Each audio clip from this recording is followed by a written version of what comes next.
Okay, well, welcome everyone. Here I am tonight, this time with the team behind Acre Fall Between. I will let them all sort of introduce themselves as we start talking to them. But in overview, we have Antonia, if you could give a little wave, who's the writer and director. We have MT, the producer, Brian, the executive producer, Catherine, locations, very important for this film, and Eoin, cinematographer. We always have our conversation and assume that people have seen the film so that we can talk about it without worrying about spoilers or anything like that. We can kind of have a free conversation. But just in case anybody needs their mind refreshing about the film, because there's 20 of them and it's a lot, Acre Fall Between is the experimental film set on the border of Northern Ireland and Ireland, in which a man wanders a landscape seemingly completely abandoned by any other humans looking to find his family.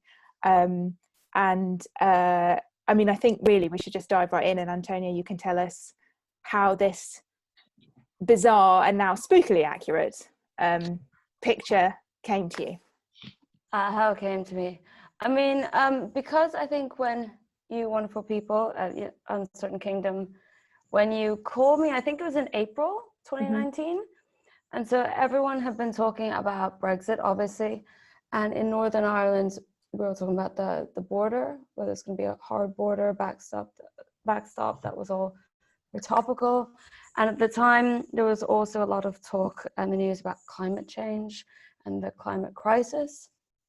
And having been born in Donegal, which is just over the border, Northern Irish border, and then I left when I was 3 years old, I was always very interested in what, identity is and where you come from. And so basically, I was interested in the concept of displacement without geographical relocation. So when a land no longer is your own without physical relocation. And so I was looking at, with all the information that we're constantly being bombarded with, what a single man's projection on his future might be. So it's like, it's in his sort of REM time, what he would feel as if the future could potentially threaten for him. Yeah. And I think I'll say a word from Izzy and John, who are the other producers. We asked you to send us an idea. When we got it, I think across the board, our response to it was, I don't understand it. I love it. And the two thoughts came almost simultaneously. So, I mean, Brian and MT, I know you kind of came on after Antonia, you joined the project. What was your response when you saw that pitch? Let's start with you, MT. Well, I came after Brian, so Okay. I don't know whether, you want us to explain how it kind of came about. Yeah, Brian, that'd be great. Well, Brian and Antonia had met first, so I don't know, Brian, if you want to talk about that, and then I'll pick up. The drinking?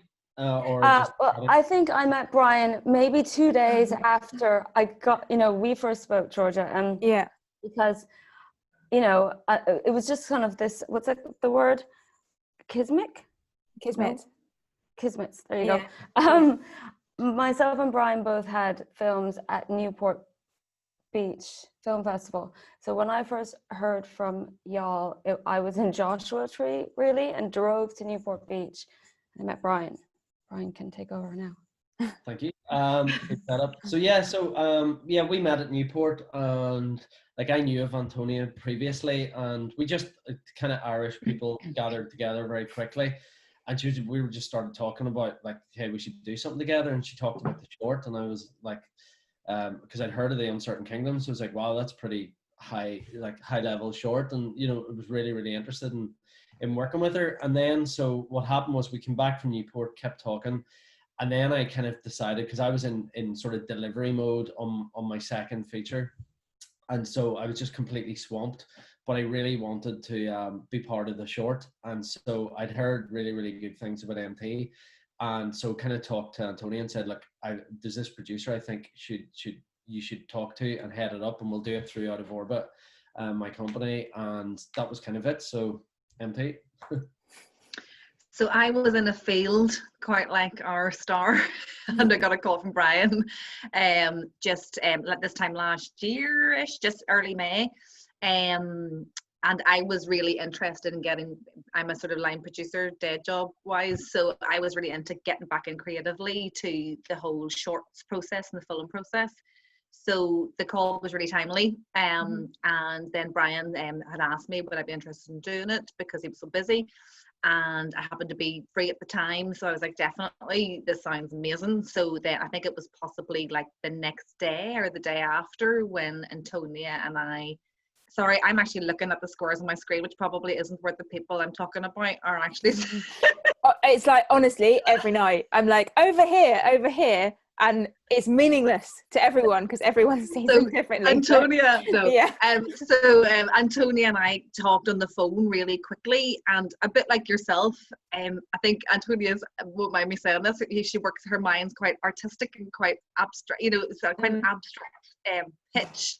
And I guess I'm a bit arty-farty myself, so I was I kind of felt like I got it, you know, but I mean there were lots of really early questions where I was like, so let me just check what is this is what's actually happening and what is, because I felt like that understanding was obviously really important to make it, you know, I wasn't going to pretend I didn't understand what some of the concepts were, as abstract as they seemed at the time, but it was definitely my kind of thing, so I was well in from the beginning.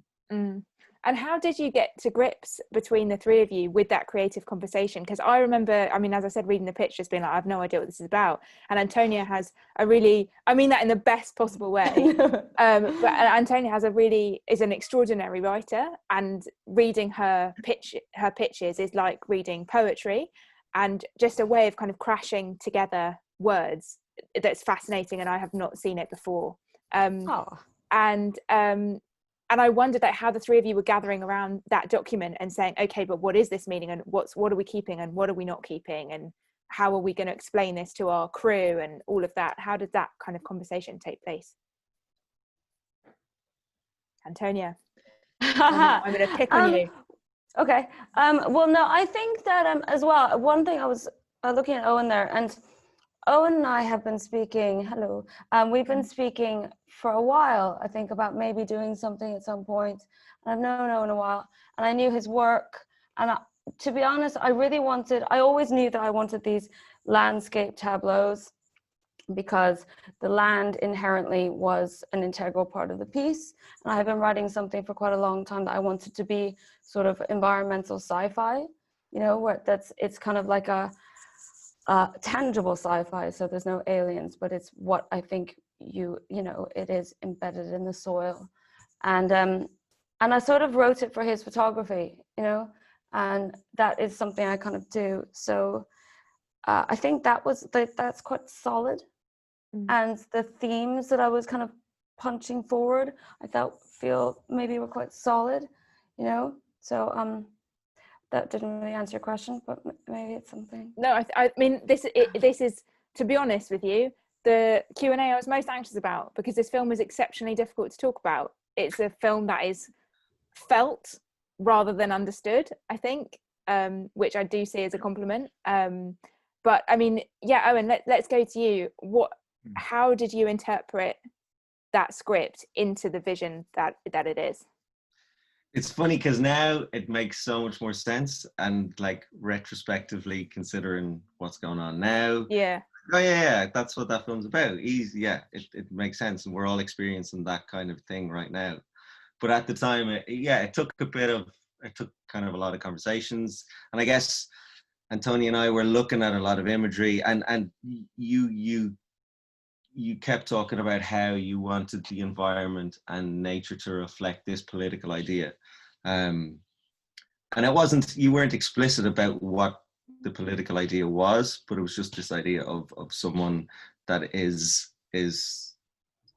suddenly removed from kind of life, and for whatever reason, whatever's happened, they found themselves in this place. And I think our conversations were leaning on like how the visuals would represent that, and I think that's how I came into it, and that's kind of where we developed it a bit. Yeah, well, but it took a while to kind of figure out what we really wanted and what the core of it was. Yeah, well, I think what's quite important, because there was some of the we all know that there were some parts of the script that we weren't able to shoot for budget reasons. And so there are several beats that aren't there. But the main point was about if certain, in reality, social groupings, but I've sort of used animal groupings as an analogy or a representation. If they're relocated into an environment that is hostile, they do not thrive. And that's something I've always been very fascinated by, like colonization. You know, direct provision in Dublin is always a thing that's always been talked about, you know, about how, the inability to thrive. And that's specifically why the fish are in the ground and the sea waters are empty. And it is about all the signs that we made, which was the relocation act. It's relocating groupings. Catherine, can I bring you in here to talk about the locations, which is such a cliche to say, you know, a location is a character in a film. It's just one of those unbearable things people say. But nevertheless, it has to be said about this film. The locations are so important. How did you go about tackling that? Because you had to cover so much ground in so little shooting time. You were all over the place, doing stuff that is presumably quite hard to explain to the location owners. How do you get started? Somebody else had actually started and was the location manager on it. So I'd worked with MT before and have sort of 20 years background in locations, and I've been lucky and worked in big budget location jobs, which means you kind of ignore your limitations. So I'd just come off a job that was all landscape and I want to work towards creative producing. So I phoned up MT and pestered her and she said, sure, come ahead. And so whenever I came on board, there were actually, Antonia had already been scouting, and a number of locations had already been selected. But when I looked at it, I knew that it wasn't feasible in 2 days to travel and continually be moving crew, maybe overnighting them, and also doing that within a tiny budget. So really what I did was take the elements of what they wanted, which was, I got that it was wide open spaces and beauty and epic scale, which is something you don't normally see in short films. And then to create something that we knew we could achieve in 2 days. So it was finding one place to be based and everything being around there. So it was really just kind of looking at it with a practical head instead of a sort of, you know, keeping the eye for beauty, but also being realistic about what's achievable and what isn't. So, for example, a lot of the sea and a lot of the traveling journey was all done in one location, which then suddenly gives Antonia the time to work with an actor, to, you know, to work with dogs, to work with all the elements and the weather. And suddenly it's something that is actually feasible instead of something that is kind of, you know, fragmented and difficult. So I was very like realistic. Yeah, but it never feels like a creative compromise because, you know, obviously I've got no idea about that area of the world, and to me it felt like he had gotten miles, you know, in that journey, and that helps tell that story, like the number of places he can go and still not find anyone. And it's a kind of cinematic thrill to see that much open space that is completely empty. Like I remember you sent a cut once and we were watching it, and you're obviously watching it on a tiny little laptop, and there was just this incredibly wide shot and then this little tiny dot of red, and I was like, oh, there's a person there. I wonder if they've seen it. They must paint it out. It's ruining the effect. But alongside the challenges of random walkers wearing red jackets, the challenges in this film are huge. There's VFX of the fish, there's working with the dog, there's shooting underwater, there's having one actor with nobody apart from the dog obviously to interact with.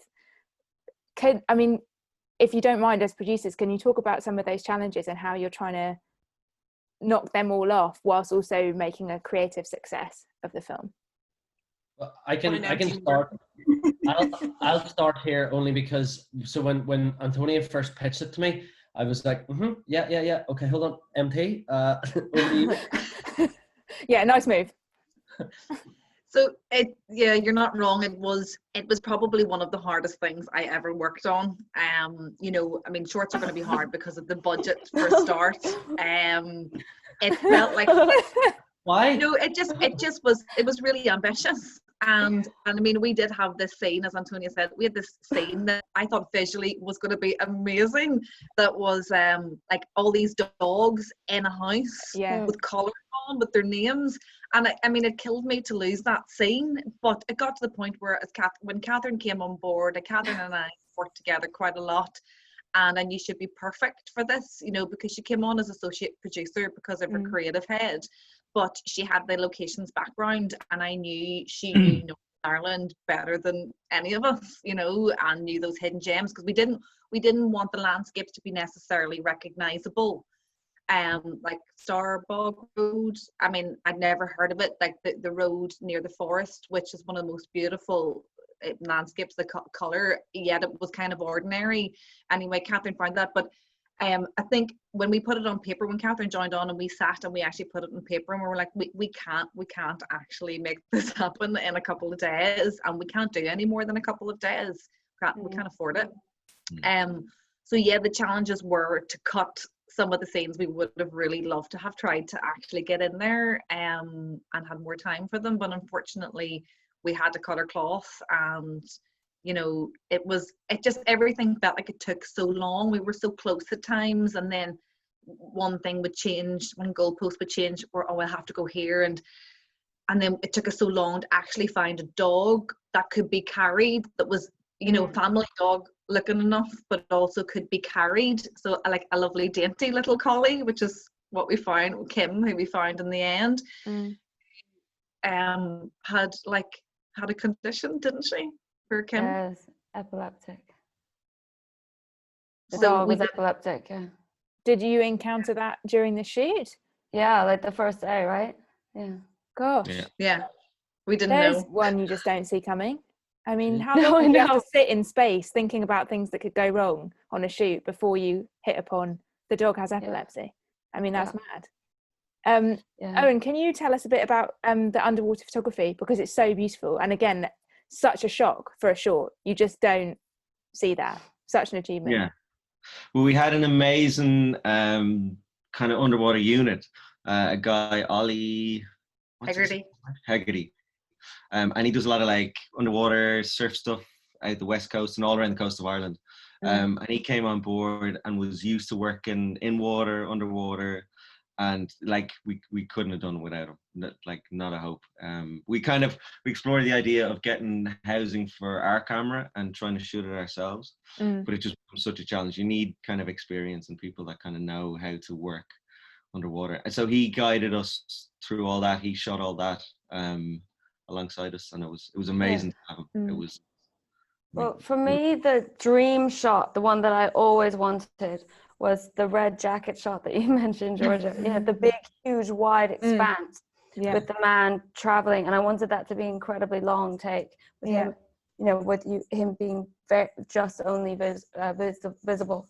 And I feel we kind of got that, and it does give that wonderful sense of expanse and aloneness, which is weird because now that's all there is.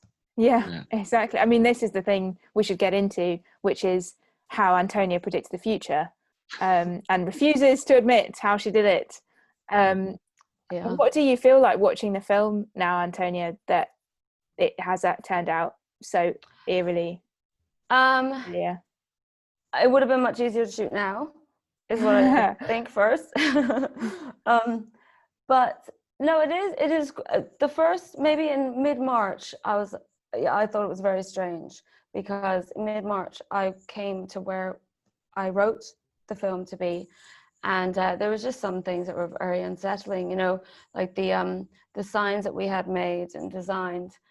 We looked at all this imagery from Sellafield and some road signs, and we wanted something that I specifically didn't want anything that you would immediately recognize, but it does, you know, it's familiar, so it's unique without being like ridiculous looking. And so we came up with the triangle and the square in between, and relocation at something, so it has that kind of non-ridiculous sci-fi feel, but it's also something new. And the COVID signs oddly sort of mirror, you know, and so the beach setting that we have in the film, I am near a beach called Lisfannon, and it was one of the first beaches to have signage outside it saying that it was closed down. I was walking past in mid-March, like maybe March 17th or something, and it was just bizarre. And I think on my Instagram I put a split screen from the from one of the images from the film and the actual Lisfannon Beach closed COVID, and that was really bizarre. But no, I didn't predict the future, I don't think, because I didn't think it was a virus, but it was about quarantining and segregation and relocation. And the end shot was written in the script of his family are in cylinders under the water, which we couldn't really realize, but that is still the essence. I wanted to be there, and I always wanted the piece to be sort of like a sensory experience rather than blatant. And that's what I think actually has come. I mean, for me personally, this time in this pandemic, it's been a very unusual feeling, and I think that's similar to what there is in the film. Did you guys ever kind of talk about what you wanted audiences to feel? How were you describing that? Because I do think that there is a very strong reaction, kind of felt reaction to this film that isn't maybe intellectual and is just more instinctive. How did you kind of name that? Like, this is the goal. Did you at all? Should I speak? Yeah. Why not? I've always been interested in certain themes, I suppose, which is like mortality, eternity, fatalism, these sort of things. And so it's not like I think there's something very profoundly beautiful in aloneness and singularity, and that is what I sort of wanted to evoke, and is like a resubmerging into the land from which one has sprung. So it is about a man reclaiming his feet in the soil, or back to the bog, as I like to say. But and so, yeah, I guess that's it. Well, we're sort of coming to the end of our time, but one thing I like to ask people before we go is whether any of you, the film obviously has its own impact to an audience, but how the film has impacted on you, whether there's anything you took away from the experience, whether professionally, personally, whatever it is, that you would like to share. Anyone, feel free to start. I think the power of a good recce Yeah. has been like proven in this film. Like, Antonia, you did so much research with locations. I remember you were constantly emailing stuff over, and we talked so much about finding that estate and finding the right kind of, like, the recce process was. And that was all Catherine. Yeah. It was like sort of a thankless task. I was thinking about this today, Antonia. I think we had 2 days together. Right, was it? I think you and I. But there was lots of stuff being sent. Yeah. And even still, it's quite rare. I mean, to be shown so many options for a short.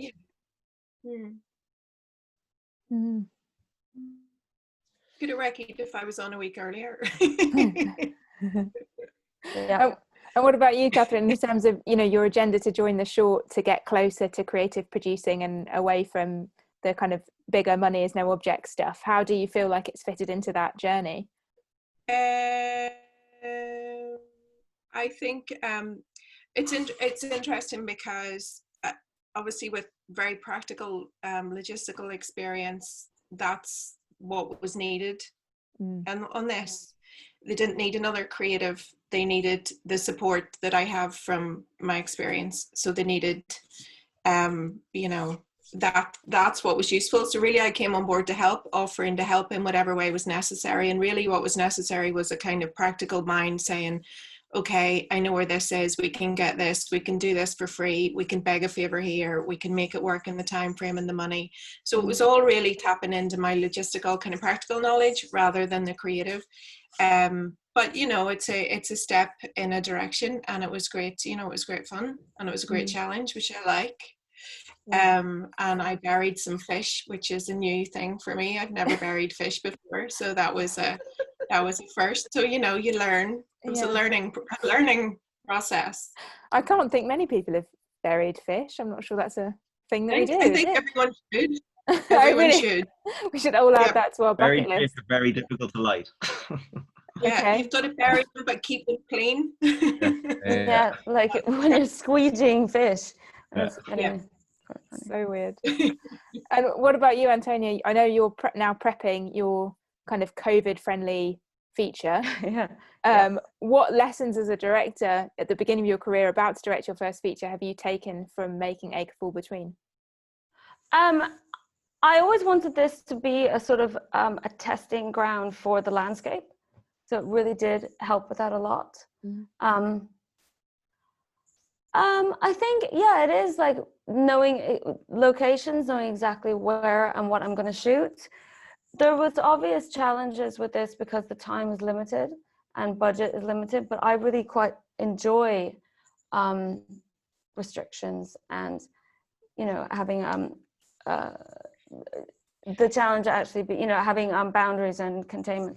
So, but yes, those are all kind of things that demand that you have to be resourceful, I suppose, and learning it showed that I knew I had to learn how to like cut parts of the script and be effective that way.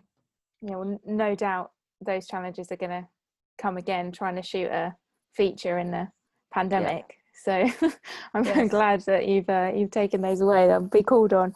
Well, thank you very, very much, everyone, for coming on. I'm going to be back tomorrow night with the team behind British People, so do join if you can.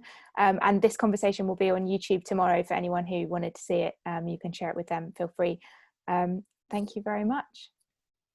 Thank you. Good night. Bye. Bye. Bye. Bye. Bye.